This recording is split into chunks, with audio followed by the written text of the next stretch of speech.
السلام علیکم حضور. وعلیکم السلام. میرا نام سبیہ بٹی ہے اور میرے ابو کا نام نسیم احمد بٹی ہے، اور میرا پہلا سوال ہے.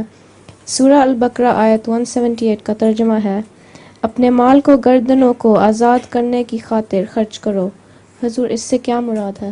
اپنے مال کو اپنے مال کو گردنوں کو آزاد کرنے کی خاطر خرچ کرو. گردنوں کو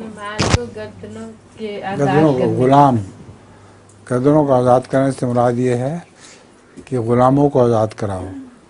تو جس زمانے میں غلام ہوتے تھے اس زمانے میں غلاموں کی آزادی مراد ہے، لیکن اس زمانے میں جو غلام قومیں ہیں وہ مراد ہے. یہاں افریقن اور دوسرے غریب قومیں جو غلام بنا لی گئی ہیں ان کو آزاد کرنے کے لیے تم اپنا مال خرچ کرو.